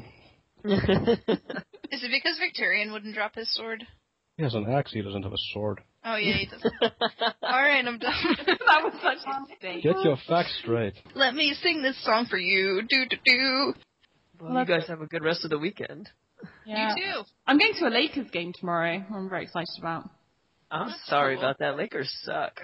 Really? I thought Lakers were going to be like awesome. No, they're terrible right now. But they're playing Orlando. Are Orlando good? I'm sorry, no. Are they? Isn't their name the Magic? Orlando Yes. Magic. Yeah. They're like the two worst teams in the league. Oh, I hope you God. didn't pay much for your tickets. Let me sing this song for you. Do do do. I've probably told you this already, but I served John Rhys Davis in a shop. Really? Yeah, he was doing Panto in Woking, and I was working at Smith's, and he came in to buy the Telegraph and New Scientist and things like that. I find it so awesome that Gimli reads New Scientist. Yeah. I saw first time I saw him there, I was sort of staring at him, and he sort of noticed me staring at him. But he went out of his way to come to me. That's so cute. Such a good guy. What a nice guy. Did you like say like I'm a massive Tolkien fan or like? I think he guessed. Yeah.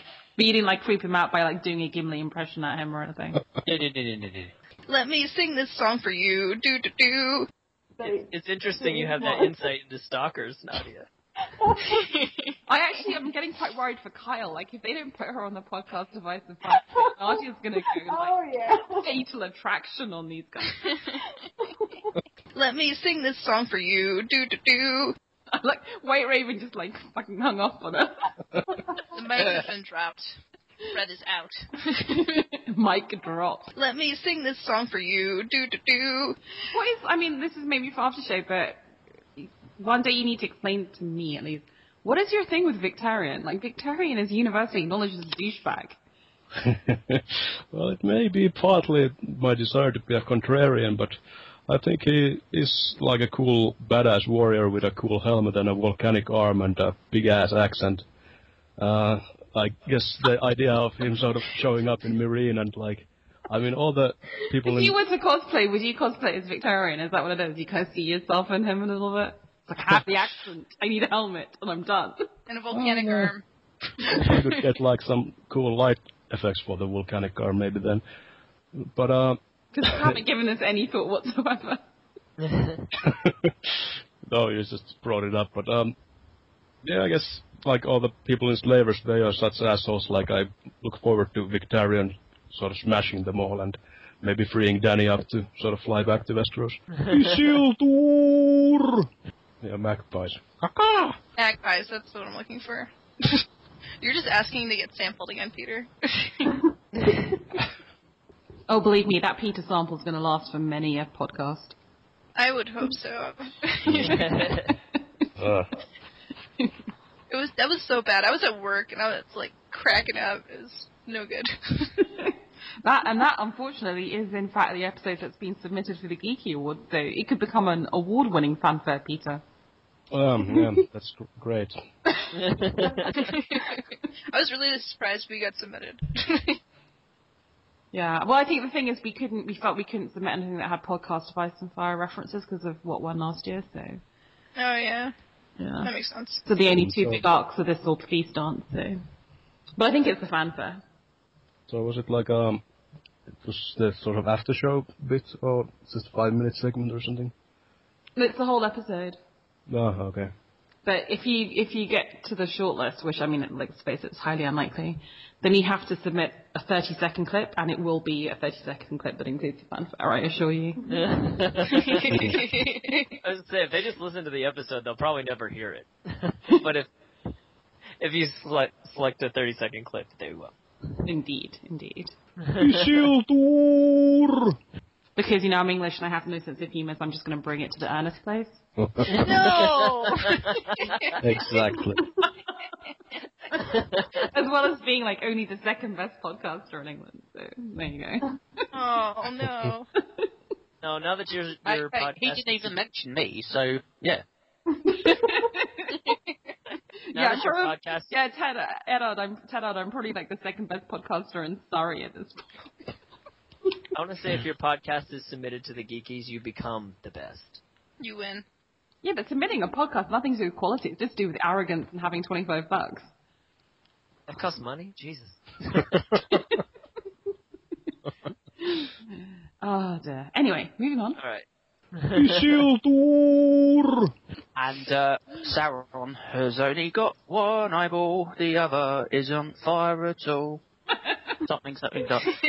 Do non-British people get that song, though? Like, Yeah. Hitler has only got one ball. What? You know what Eddie's spoofing there?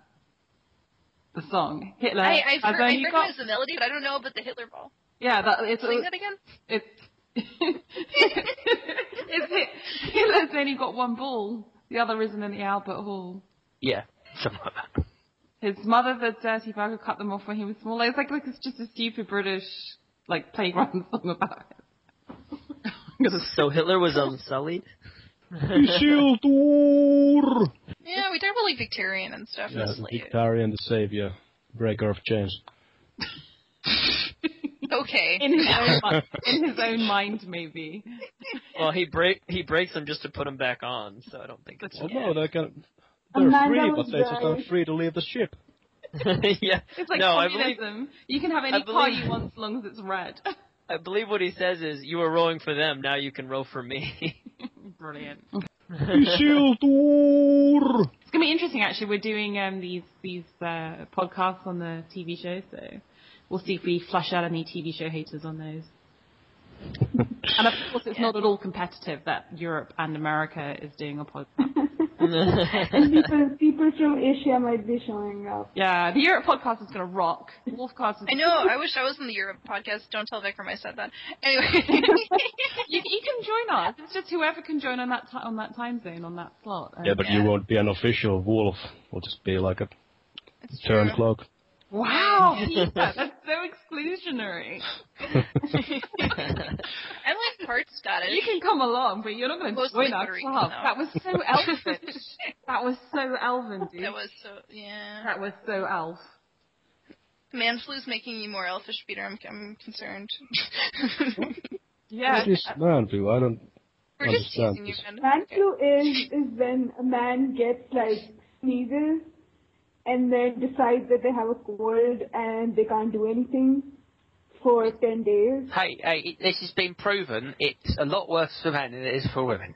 It's been medically proven. Yeah, it was only some guy who Proven proved by it. men. I read it in the Daily Mail once. It's fact.